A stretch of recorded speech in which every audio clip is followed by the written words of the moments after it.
The unit of cell. ठीक है, तो सेल स्टार्ट करते हैं। सेल स्टार्ट करने से पहले मैं आपको सेल के बारे में कुछ बताना चाहूँगा। सेल जो होती है हमारी बॉडी में, ह्यूमन बॉडी में एक सबसे छोटी इकाई होती है क्रियात्मक। ठीक है, जो कि सारे ही कार्य को करती है हमारी बॉडी के अंदर, और इसका एक स्ट्रक्चर भी होता है। तो हम देखते हैं, स्टार्ट करते हैं डेफिनेशन से। जैसा कि आप इस पिक्चर में देख पा रहे होंगे, इस तरीके का सेल हमारा दिखता है कुछ। ठीक है, और डेफिनेशन देखते हैं।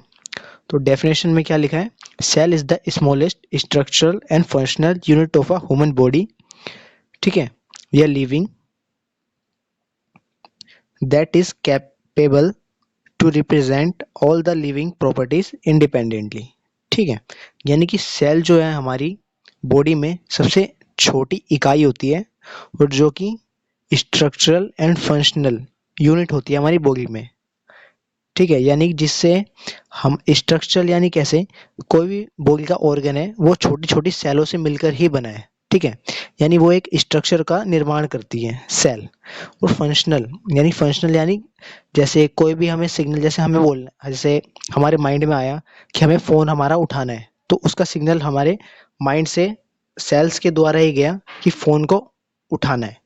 इस तरीके से फंक्शनल वर्क भी हमारे बॉडी में जो होती है सेल का ही होता है। ठीक है, it is capable represent all living properties independently, यानी कि सारे कार्यों को ना जो इंडिपेंडेंटली कर सकती है। ठीक है, यही है सेल की डेफिनेशन। आगे देखते हैं।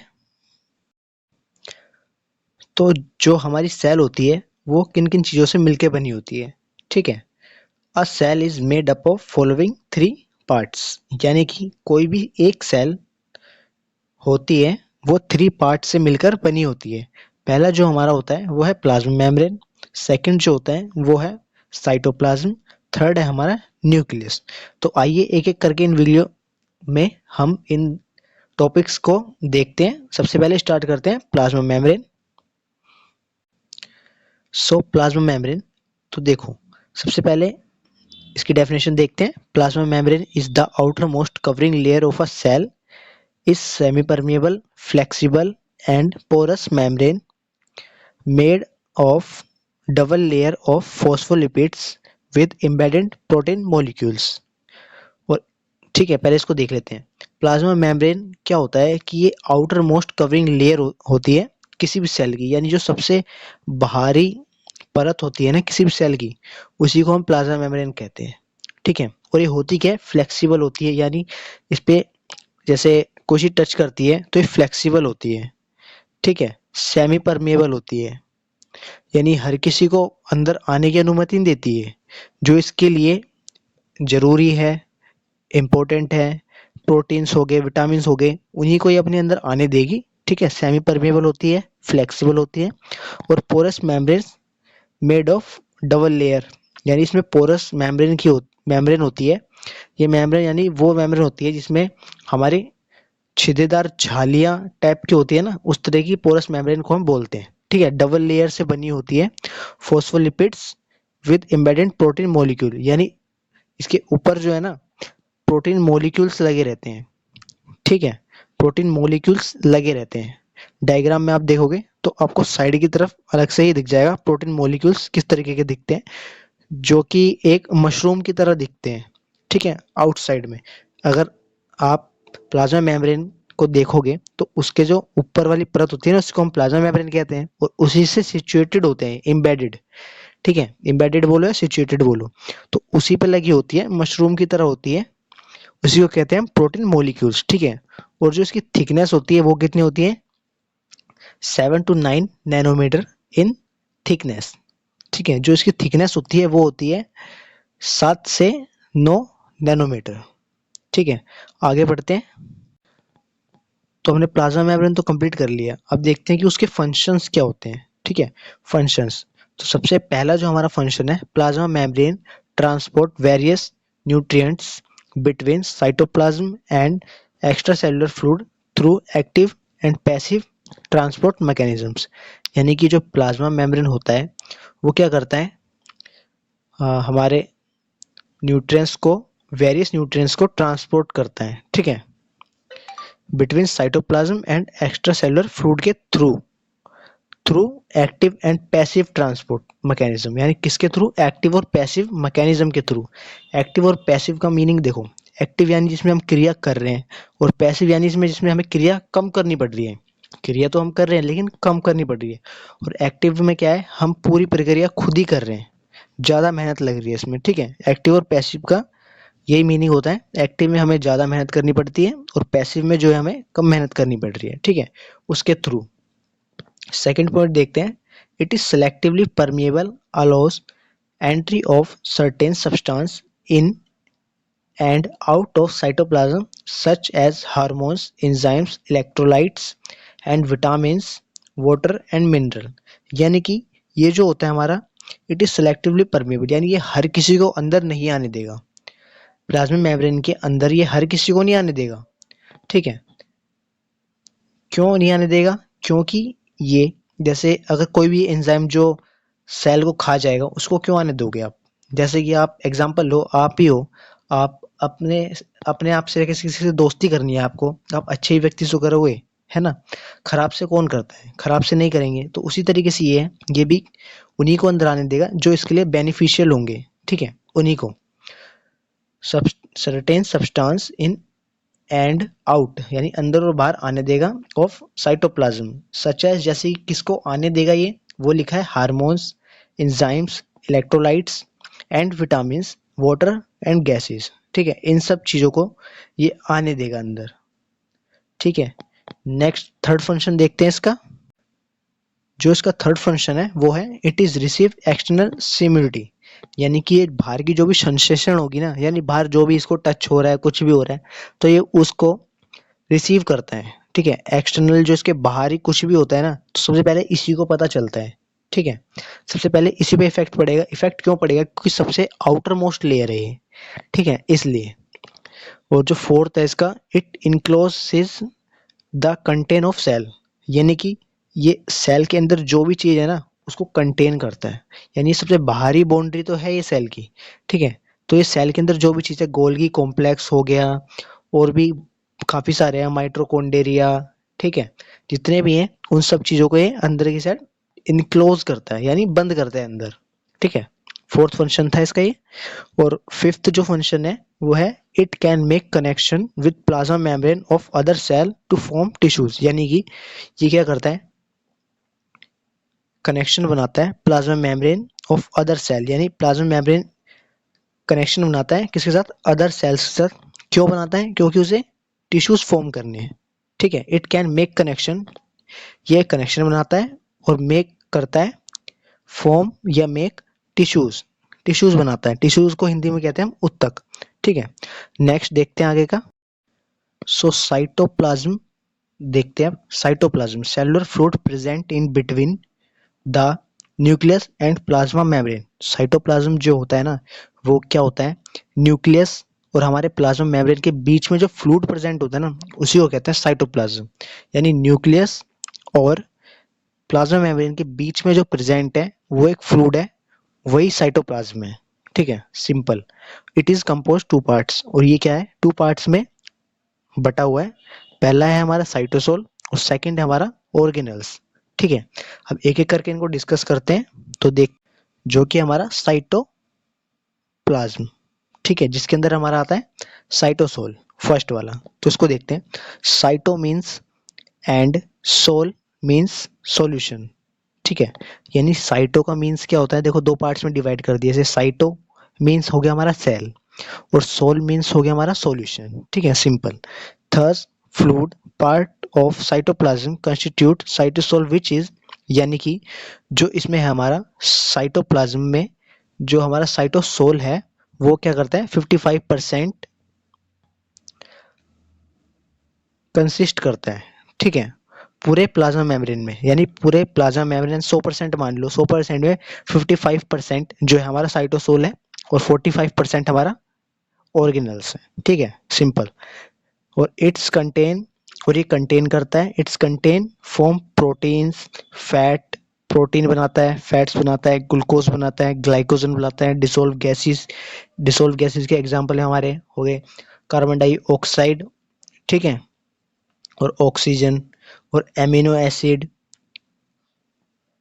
ठीक है, एमिनो एसिड हो गया, पिगमेंट्स, एसिड पिगमेंट्स हो गए, और इलेक्ट्रोलाइट्स। इलेक्ट्रोलाइट्स में हमारे क्या क्या आ जाएंगे, सोडियम, पोटेशियम, ठीक है, क्लोरीन, और बाइकार्बोनेट HCO3, ठीक है, बाइकार्बोनेट, और ATP यानी एडिनोसाइन ट्राइफॉस्फेट, इसका फुल फॉर्म होता है, और इसे हम power house of the cell भी कहते हैं, ठीक है, और ये मिनरल्स बनाता है एंड वाटर्स, ठीक है। तो यही चीजें हैं जो ये मेक करता है, ठीक है। सिंपल सी लैंग्वेज में अगर इसको डिफाइन करता हूँ मैं, यानी कि साइटो मीन्स हो गया हमारा सेल, और सोल मीन्स हो गया हमारा सॉल्यूशन, ठीक है। और ये क्या है, 55% कंटेन करता है पूरे साइटोप्लाज्म में। और ये क्या, ये फॉर्म क्या करता है, it is content and form protein, fats, glucose, dissolve gases, ATP, minerals, bicarbonates, ठीक है, सिंपल। ये इतना हो गया। अब नेक्स्ट देखते हैं हमारा ऑर्गेनल्स। सो हमारा ऑर्गेनल्स में क्या क्या आता है वो देखते हैं। These are membrane bound organize cytoplasmic structure और dissect morphology and functional present in a human cell, they are also called microorgans। यानी कि देखो, ये सेल के अंदर जो भी होता है ना, फंक्शनल और स्ट्रक्चर वर्क वर्क जितना भी होता है ना, वो सारे के सारे ऑर्गेनल्स के काम है, ठीक है। और इसके अंदर हमारे क्या क्या आता है, देयर नेम आर अंडर, यानी इसके अंदर अंदर जो हमारे आते हैं उनके नाम देखो। जो सबसे पहला हमारा आता है mitochondria, लाइजोम, rhizomes, Golgi complex, endoplasmic reticulum, ठीक है, माइक्रोफ्लामेंट, माइक्रोफ्लामेंट है, स्पेलिंग मिस्टेक ठीक कर रहे हैं ना, माइक्रोफ्लामेंट्स, और ट्यूब्यूल, सेंट्रोजोम, और पेरोक्सीसोम। तो ये सब क्या है, हमारे ऑर्गेनल्स में आते हैं। माइटोकॉन्ड्रिया, तो माइटोकॉन्ड्रिया क्या होता है, बेसिकली ये जो है हमारा सेल के अंदर पाया जाता है, एक ऑर्गेनल है, ठीक है। तो इसको देखते हैं, इसका स्ट्रक्चर क्या है और इसके फंक्शंस क्या है, उनको डिस्कस करते हैं। सबसे पहले देखते हैं, mitochondria are double membrane structure found in scattered throughout cytoplasm. यानी कि माइटोकॉन्ड्रिया जो है एक डबल मेम्ब्रेन स्ट्रक्चर है, स्कार्टेड थ्रू आउट साइटोप्लाज्म, यानी स्कार्टेड का मतलब होता है कि तैरता हुआ, साइटोप्लाज्म के अंदर तैरता हुआ मिलता है माइटोकॉन्ड्रिया, ठीक है। साइटोप्लाज्म क्या होता है, ये एक तरीके का जो सेल के अंदर होता है, न्यूक्लियस और प्लाज्मा मेम्ब्रेन के बीच में साइटोप्लाज्म होता है, जो कि एक फ्लूइड होता है, ठीक है। और ये फ्लूइड के अंदर ही पाया जाता है माइटोकॉन्ड्रिया, ठीक है, जो कि डबल मेम्ब्रेन स्ट्रक्चर होता है, और ये तैरता हुआ पाया जाता है कहाँ पर, साइटोप्लाज्म में, ठीक है। सेकंड देखते हैं, सेकंड है mitochondria is a power house of a cell. यानी माइटोकॉन्ड्रिया को क्या कहते हैं, power house of a cell, यानी किसी भी सेल का पावर हाउस माइटोकॉन्ड्रिया को ही कहते हैं, ठीक है। और ये क्या है, it is a site of ATP production. ये क्या है, site of ATP production. ATP यानी कि एनर्जी को प्रोड्यूस करता है, किस फॉर्म में, एटीपी की फॉर्म में। एटीपी की फुल फॉर्म होता है एडिनोसाइन ट्राइफॉस्फेट, ठीक है। थर्ड देखते हैं, it is shape like comma, यानी एक कोमा की तरह दिखता है, जैसे कि कोमा आपको दिख रहा है इस तरीके का इसका कुछ शेप होता है, कोमा लाइक स्ट्रक्चर होता है इसका, ठीक है। और फोर्थ देखते हैं, सिंगल माइटोकॉन्ड्रिया इज कॉल्ड माइटोकॉन्ड्रियोन। यानी कि जब माइटोकॉन्ड्रिया एक हो, यानी एक माइटोकॉन्ड्रिया को क्या बोलेंगे हम, माइटोकॉन्ड्रियोन, ठीक है। और बहुत सारे हो तो माइटोकॉन्ड्रिया, ठीक है।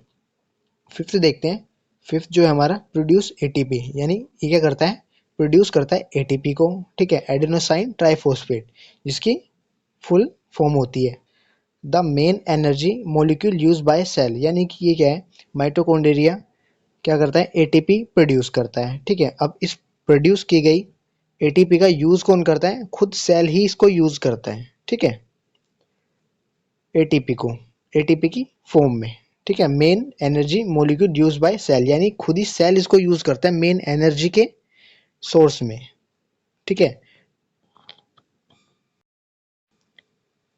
सिक्स देखते हैं, सिक्स है break down nutrient and form ATP energy. ये क्या करता है, जैसे कि हम हमारी बॉडी में कुछ भी खाते हैं, सेल देखो प्रेजेंट का होता है, ह्यूमन बॉडी में होता है, ठीक है। अब हम कुछ भी खा रहे हैं, ठीक है, न्यूट्रिएंट्स, ठीक है, जैसे हमने खाना खाया, कुछ भी खाया, फल फ्रूट, ठीक है, वो क्या करता है, इसको ब्रेक डाउन करता है, ठीक है, और फॉर्म करता है एटीपी एनर्जी में, एटीपी की फॉर्म में एनर्जी को जनरेट करता है ब्रेक डाउन करके, ठीक है। और सेवन्थ है known as power house of a cell, यानी कि इसको power house of a cell भी कहते हैं, यानी किसी भी सेल का पावर हाउस। पावर हाउस क्यों कहते हैं? क्योंकि ये एनर्जी प्रोवाइड करता है पूरे सेल में, ठीक है। 8 देखते हैं। 8 जो हमारा नंबर ऑफ माइटोकॉन्ड्रिया, यानी किसके अंदर कितने माइटोकॉन्ड्रिया प्रेजेंट होते हैं। तो जो मेन स्पर्म होता है ना, मेन के मेल के अंदर जो स्पर्म होता है वो होता है 55 माइटोकॉन्ड्रिया प्रेजेंट होते हैं इस के अंदर, ठीक है। और लीवर सेल के अंदर हमारे होते हैं 500 से 2000 के अराउंड माइटोकॉन्ड्रिया प्रेजेंट होते हैं लीवर सेल के अंदर।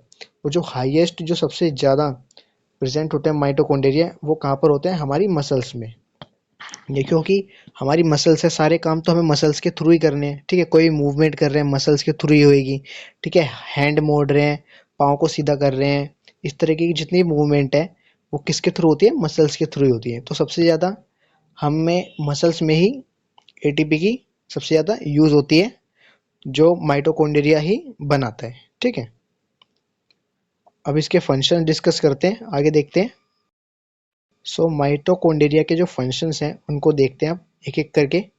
जो है प्रोडक्शन ऑफ एटीपी, यानी कि ये क्या करता है? सबसे पहला फंक्शन इसका यही है कि एटीपी को जनरेट करता है, ठीक है। प्रोड्यूस ऑफ एटीपी, यानी एटीपी को प्रोड्यूस करते हैं।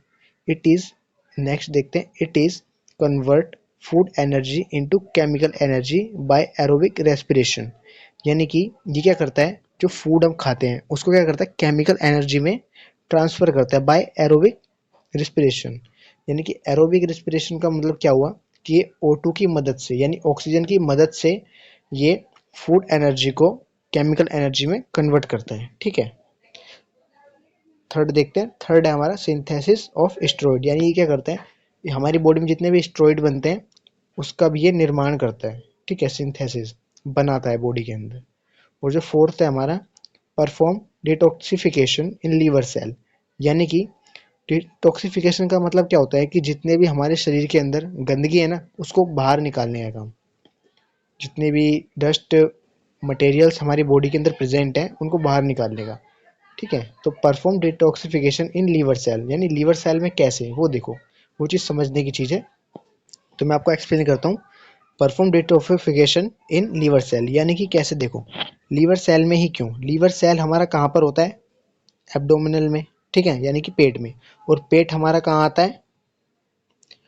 ओ सॉरी, जो हमारा यूरिन है हमारा स्टोर कहाँ पर होता है? वो होता है हमारा यूरिया में, ठीक है, यूरिया में।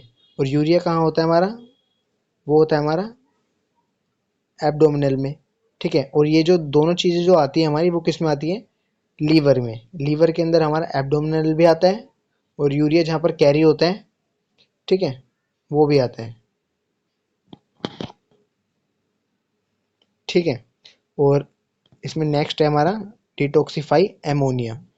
एमोनिया यानी कि जितने वेस्ट मटेरियल है हमारी बॉडी के अंदर डिटॉक्सिफाई करता है, यानी यूरिन के थ्रू, ठीक है, या हम कहते हैं स्वेटिंग यानी पसीने के थ्रू, इनके थ्रू ये डिटॉक्सिफाई करता है इन सबको। जैसे अब आपके सामने एक क्वेश्चन है, जैसे कि गर्मी में हम डिटॉक्सिफाई कैसे करते हैं और सर्दी में डिटॉक्सिफाई कैसे करते हैं, ठीक है। तो गर्मी में हम कैसे करेंगे?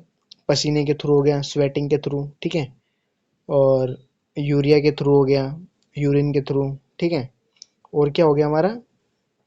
ये जो है डिटॉक्सिफाई एमोनिया, उसके अंदर आती है हमारी डस्ट मटेरियल्स, ठीक है।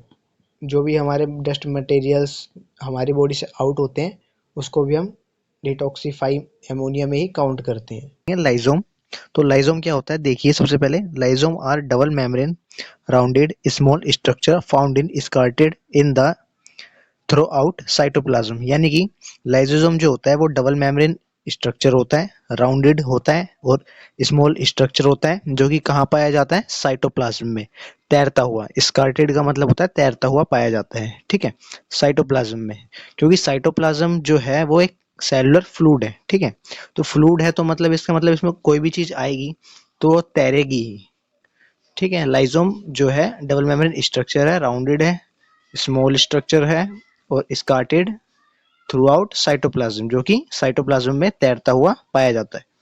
सेकंड पॉइंट देखते हैं, they contain lytic enzyme like लाइजोम which can digest any cellular structure, यानी कि ये कंटेन करता है लाइटिक एंजाइम को, लाइक जैसे कि लाइजोम हो गया, जो कि क्या कर सकता है, किसी भी सेलुलर स्ट्रक्चर को डाइजेस्ट कर सकता है, खा सकता है एज अ, ठीक है। तो यही था इसका सेकंड पॉइंट। थर्ड पॉइंट देखते हैं। जो हमारा थर्ड पॉइंट है वो है they destroy worn out cells and are responsible for autolysis of cell after death of an individual, यानी कि इसका मतलब क्या हुआ, ये जो जितने भी खराब सेल्स होते हैं ना हमारी बॉडी के अंदर, ठीक है, उनको खाने का काम करती है एज अ, यानी कि जितने भी सेल्स होते हैं उनको खाकर एक नए सेल्स का निर्माण करती है, ठीक है, रिस्पॉन्सिबल है इन सब चीज़ों के लिए, आउटोलाइसिस ऑफ सेल, ठीक है, यही था इसके मीनिंग। फोर्थ देखते हैं, फोर्थ जो हमारा, that's why लाइजोम also called suicidal bag, यानी कि लाइजोम को सुसाइडल बैग भी बोलते हैं। सुसाइडल बैग क्यों बोलते हैं इसे, क्योंकि ये जो है लाइजोम, ये क्या करता है, आउटोलाइसिस करता है, ठीक है, सारे के सारे जो सेल्स खराब हो जाते हैं बॉडी में उनको मारने का काम करता है, इसलिए इसको बोलते हैं सुसाइडल बैग, ठीक है, फोर्थ पॉइंट। अब इसके फंक्शंस को डिस्कस करते हैं, एक बार देखते हैं तो फंक्शंस। जो इसके फंक्शंस हैं उनको एक एक करके डिस्कस करेंगे। तो ये सबसे पहला जो इसमें फंक्शंस आता है, जैसे कि हमने स्टार्टिंग में ही पढ़ा था अभी, कि आउटोलाइसिस ऑफ सेल, यानी ये क्या करता है, सेल्स का आउटोलाइसिस करता है, यानी सेल को, जो खराब सेल हो जाते हैं उनको नए सेल में कन्वर्ट करता है, सेल्स को खा जाता है और नए सेल्स आ जाते हैं उनकी जगह, इस तरीके से। और ये क्या करता है, second point, destruction of old cell, यानी कि जो पुराने सेल्स होते हैं उनको नष्ट करता है, उनका विनाश कर देता है, ठीक है, पुराने सेल्स को मार देगा, ठीक है। थर्ड पॉइंट इसका है डिस्ट्रक्शन ऑफ बैक्टीरिया, यानी कि बैक्टीरिया जो भी होंगे जो हमारे सेल को जरूरत नहीं है जिन बैक्टीरियाज की, उन बैक्टीरिया को नष्ट कर देगा, ठीक है, या जिन बैक्टीरिया का काम हो चुका है, क्योंकि कुछ बैक्टीरिया होते हैं जो सेल्स के लिए नीडफुल होते हैं और कुछ होते हैं जो नीडफुल नहीं होते, जो नीडफुल नहीं होते उनको ये डिस्ट्रक्शन कर देता है, यानी कि उनको नष्ट कर देता है, ठीक है। और जो फोर्थ पॉइंट है इसका वो है destruction of unwanted material found inside the cell, यानी कि जो सेल के सराउंड में जितने भी अनवांटेड मटेरियल, यानी कि जो वेस्टेज जो हमें जरूरी नहीं है, अनवांटेड, ठीक है, जो हमारे लिए जरूरी नहीं है, उन्हीं सभी को ये क्या करता है, डिस्ट्रॉय कर देता है, ठीक है। या डिस्ट्रक्शन का मतलब विनाश कर देता है या नष्ट कर देता है उन मटेरियल्स को जो कि सेल्स के लिए नीडफुल नहीं है। राइबोसोम, ठीक है। तो फर्स्ट पॉइंट से स्टार्ट करते हैं, small rounded free and fix double membrane intracellular organ found scattered throughout the cytoplasm, यानी कि ये जो है स्मॉल एंड राउंडेड, इस छोटा तो है ही, और राउंडेड यानी थोड़ा मुड़ा हुआ, फिक्स और फ्री भी है, और fix double membrane intracellular organ है, यानी कि फिक्स और ये फ्री कैसे है, देखो जैसे कि मैंने आपको ये डायग्राम में दिखाया हुआ है, हमारे बॉडी में जो सेल होता है उसके अंदर जो राइबोसोम है दो तरीके के होते हैं, एक होता है जो फ्रीली होता है, जो कि डॉट डॉट्स में आपको शो हो रहा होगा डायग्राम में, अगर आप नजर देखें तो डायग्राम में जो डॉट डॉट करके शो हो रहा है वो है फ्री वाले, ठीक है, जो फ्रीली है। और जो सेकंड जो एरो जा रहा है राइबोसोम से, वो जा रहा है हमारे ये जो एंडोप्लाज्मिक रेटिकुलम इसे कहते हैं, इसके अंदर होते हैं हमारे फिक्स्ड राइबोसोम्स, तो उनको कहते हैं फिक्स्ड राइबोसोम्स, ठीक है, आई होप आपको समझ आ गया होगा। तो ये क्या होता है, ऑर्गेनल्स हैं जो कि कहाँ पाया जाता है, साइटोप्लाज्म में, स्कार्टेड थ्रू साइटोप्लाज्म, यानी कि साइटोप्लाज्म में तैरता हुआ पाया जाता है, ठीक है। सेकंड पॉइंट देखते हैं, the fixed ribosomes are founded attached on the surface membrane of rough endoplasmic reticulum, यानी कि जो रफ एंडोप्लाज्मिक रेटिकुलम किसे बोलेंगे, जो कि एंडोप्लाज्मिक रेटिकुलम में पाया जाएगा, ठीक है, उसी को कहते हैं रफ एंडोप्लाज्मिक रेटिकुलम। जैसे कि एरो में आप देख रहे होंगे, डायग्राम की तरफ नजर देखें एक बार, राइबोसोम से सेकंड बड़ी वाली एरो जा रही है वो एंडोप्लाज्मिक की तरफ ही जा रही है, ठीक है, उसी को कहते हैं एंडोप्लाज्मिक। और जो उसके अंदर राइबोसोम प्रेजेंट है उनको मिलाकर कहते हैं हम रफ एंडोप्लाज्मिक रेटिकुलम, ठीक है। अब देखो इसका मीनिंग क्या है, the fixed ribosome are found attached और सरफेस मेम्ब्रेन, यानी कि जो है हमारा सरफेस मेम्ब्रेन से अटैच्ड होता है, ठीक है, रफ एंडोप्लाज्मिक से उसके सरफेस पे प्रेजेंट होता है, ठीक है, उसी से अटैच्ड होता है ऐसा, ठीक है। सेकंड इसके अब फंक्शंस डिस्कस करते हैं। अब हम इनके फंक्शंस डिस्कस करते हैं।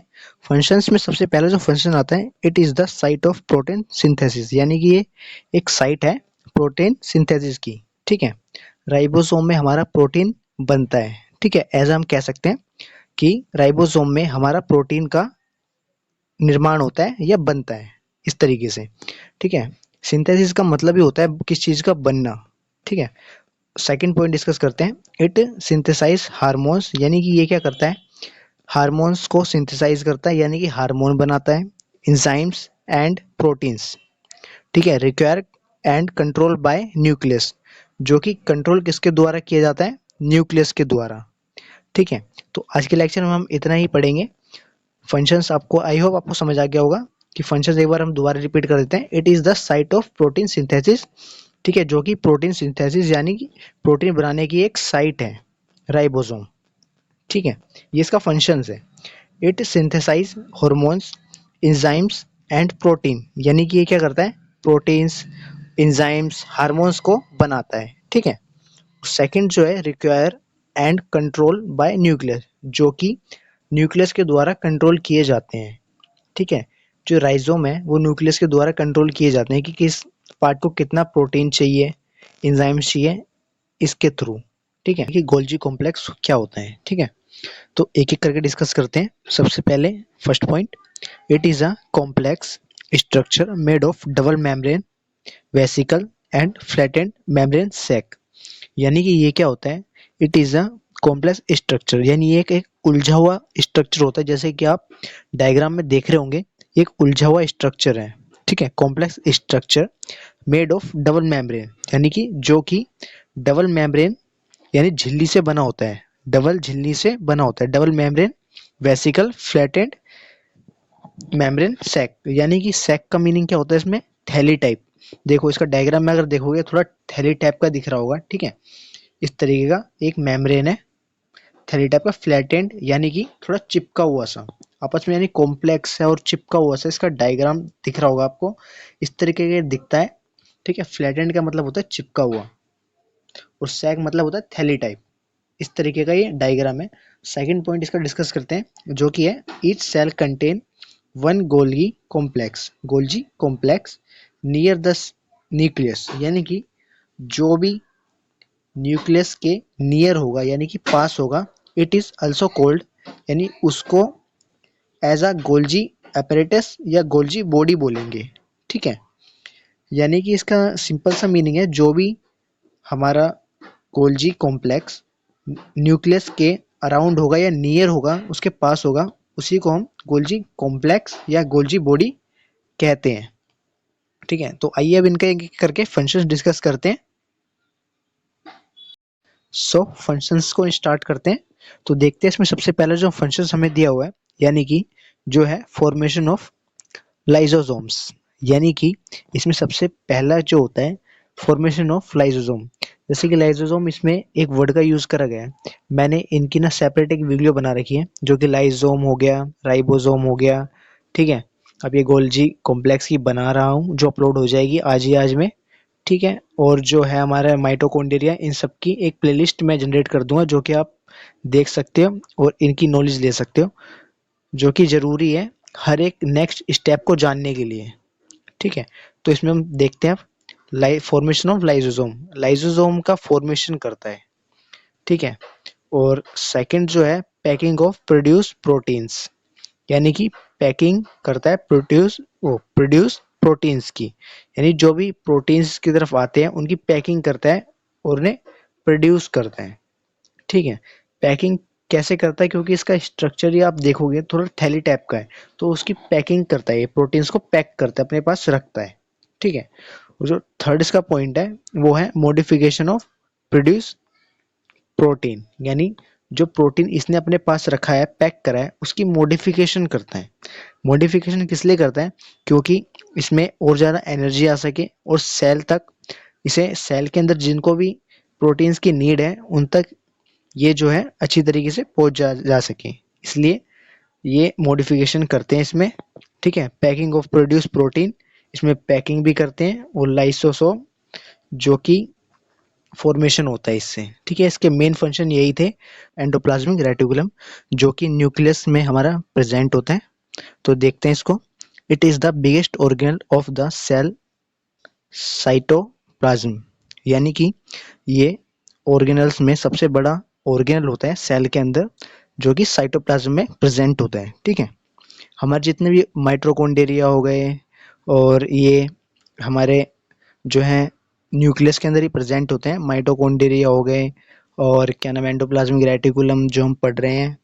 ठीक है, ये सारे के सारे जो ऑर्गेनल हैं, 8-9 ऑर्गेनल्स होते हैं हमारे, ये सारे के सारे जो हैं वो हमारे न्यूक्लियस में ही प्रेजेंट होते हैं।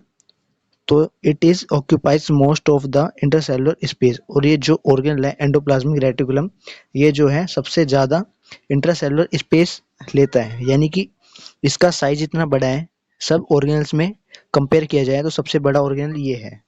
ठीक है, और ये सबसे ज़्यादा जो है स्पेस लेता है। सेकंड पॉइंट देखते हैं। It is made of is double membrane structure, double membrane flattened sac, यानी कि डबल मेम्ब्रेन फ्लैटेंड सैक का मतलब है कि ये जो बना होता है डबल मेम्ब्रेन से तो बना ही होता है। फ्लैटेंड सैक यानी चिपका हुआ एक थैली टाइप का स्ट्रक्चर होता है एसोसिएट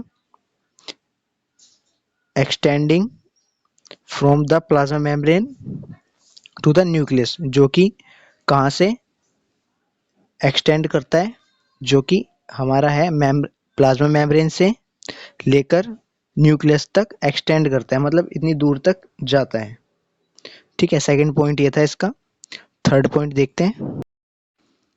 जो हमारा थर्ड पॉइंट है वो है there is a 2 types of endoplasmic reticulum, कि एंडोप्लाज्मिक रेटिकुलम है जो कितने टाइप्स के होते हैं। ये जो है हमारे 2 टाइप्स के होते हैं। फर्स्ट जो होता है हमारा स्मूथ एंडोप्लाज्मिक रेटिकुलम, सेकंड होता है रफ एंडोप्लाज्मिक रेटिकुलम।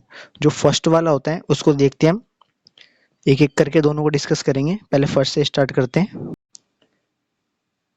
सो जो हमारा फर्स्ट वाला है वो है स्मूथ एंडोप्लाज्मिक रेटिकुलम। तो ये देखो ये होता क्या है, smooth endoplasmic reticulum has smooth outer surface, यानी कि इसके नाम में ही इसका मतलब छुपा हुआ है। ठीक है, स्मूथ यानी कि जो सरफेस स्मूथ होगा, अब डायग्राम में देख रहे होगे स्मूथ सरफेस। ठीक है, ये रेटिकुलम एंडोप्लाज्मिक रेटिकुलम का डायग्राम है। जो देखो स्मूथ एंडोप्लाज्मिक रेटिकुलम लिखा हुआ है, उसके ऊपर आपको कुछ भी जैसे राइबोसोम जैसे ब्लू ब्लू डॉट्स दिख रहे हैं, नजर आ रहे हैं, अलग ही स्मूथ वाले, यानी कि उसके सरफेस पे स्मूथ है, बिल्कुल कुछ भी नहीं लगा उसके साथ। ठीक है, तो उसी को कहेंगे हम स्मूथ एंडोप्लाज्मिक रेटिकुलम। सेकंड वाला देखते हैं। सेकंड जो है हमारा रफ एंडोप्लाज्मिक रेटिकुलम, इसके नाम में भी इसी का मतलब छुपा हुआ है। रफ यानी कि इसमें थोड़ा सा घिसा घिसा टाइप का, इस तरीके का कुछ हम एग्जांपल के लिए समझ सकते हैं। ठीक है, while on the outer surface of rough, यानी कि रफ हो थोड़ी सी रेटिकुलम, एंडोप्लाज्मिक रेटिकुलम जो कि रफ हो थोड़ा सा। There is adhesion of tiny rounded ribosome, यानी इसके ऊपर क्या होता है, टिनी राउंडेड राइबोसोम्स होते हैं। देखो अब जहाँ पर रफ एंडोप्लाज्मिक रेटिकुलम लिखा हुआ है उसके पास जहाँ पर राइबोसोम लगे हुए हैं। ठीक है, राइबोसोम जो डॉट डॉट से ब्लू कलर के आपको शो हो रहे होंगे, बैगनी कलर के। ठीक है, वो जो है जहाँ पर लगे हैं उसको तो कहेंगे हम रफ एंडोप्लाज्मिक रेटिकुलम। ठीक है, जिसके पास ये लगे होते हैं वो हो गया रफ, और स्मूथ वो होगा जो कि जिसपे ये नहीं लगे होंगे, राइबोसोम नहीं होंगे, वो हो गया हमारा स्मूथ। और ये जो राइबोसोम इस पे प्रेजेंट होते हैं वो कैसे होते हैं, टिनी यानी छोटे, और राउंडेड, राउंडेड यानी मुड़े हुए से, इस तरीके के राइजोम होते हैं। ठीक है, अब इनके एक एक करके फंक्शंस डिस्कस करते हैं। सो इसमें जो सबसे पहला फंक्शन आता है वो है it stabilize the nucleus in position along with other organs, यानी कि ये क्या करता है, ऑर्गेनल्स, ये जो ऑर्गेनल्स हैं, ठीक है, ये क्या करता है, न्यूक्लियस को स्टेब्लिश करता है, यानी अपनी जगह पर स्थिर रखता है, उसको टिकाए रखता है। उसके साइडों में एंडोप्लाज्मिक रेटिकुलम होता है, डायग्राम में आप देखना, जो कि उसके साइडों में लगा रहता है, और इससे क्या होता है कि ये न्यूक्लियस को ना स्टेब्लिश रखता है, यानी उसको अपनी जगह पर हिलने नहीं देता। ठीक है, सेकंड पॉइंट है सिंथेसाइज एंड स्टोर प्रोटीन। ये क्या करते हैं, सिंथेसाइज करते हैं एंड प्रोटीन को स्टोर करते हैं। सिंथेसाइज तो करेगा ही करेगा प्रोटीन को, और उसको साथ साथ ये प्रोटीन को स्टोर भी करता है। और थर्ड पॉइंट जो है वो है स्टोर कैल्शियम, यानी कि ये क्या करता है, कैल्शियम को भी स्टोर करता है। जितने भी आपने इसमें माइटोकॉन्ड्रिया हो गए और भी जितने ऑर्गन्स पढ़े हैं आपने, उसमें क्या है, ये कैल्शियम को स्टोर नहीं करते वो सब। और ये जो है एंडोप्लाज्मिक रेटिकुलम, ये क्या करता है, कैल्शियम को स्टोर करता है। ये जो एमसीक्यू में आपसे पूछा जा सकता है ये क्वेश्चन, तो इसको याद रखना है। एंडोप्लाज्मिक रेटिकुलम है जो कैल्शियम को स्टोर करता है, ठीक है। फोर्थ पॉइंट है इसका, play role in muscles contraction. ये क्या करता है, इसका काम क्या होता है, फंक्शन ही हम पढ़ रहे हैं, तो इसका काम क्या हुआ, मसल्स कॉन्ट्रैक्शन, यानी मसल्स जो होती है हमारी, स्केलेटन जो होता है हमारे हड्डियों के ऊपर जो मसल्स होती है ना, उनकी कॉन्ट्रैक्शंस कराने में काम करता है। मसल्स में कॉन्ट्रैक्शन करवाता है। और कहाँ पर कॉन्ट्रैक्शन करवाता है, हार्ट में। हार्ट में कॉन्ट्रैक्शन करवाता है। मसल्स एंड हार्ट में कॉन्ट्रैक्शन करवाने का इसका मेन प्ले रोल होता है। फिफ्थ पॉइंट देखते हैं, modification of packaging of proteins, यानी ये क्या करता है, मॉडिफिकेशन पैकेजिंग ऑफ प्रोटीन्स। जो पैकिंग करी है इसने प्रोटीन्स की, उसकी क्या करता है, मॉडिफिकेशन भी करना इसका काम है। ये इसके फंक्शंस हैं, ठीक है। उसको मॉडिफाई करेगा ताकि वो आगे सेल के लिए यूजफुल हो सके, काम में लिए जा सके। तो इस लेक्चर को हम यही एंड करते हैं। अगर वीडियो पसंद आई है तो video like, share and channel को सब्सक्राइब कर दे ताकि आपको ऐसी वीडियो और मिल सके। Thank you so much for watching the video.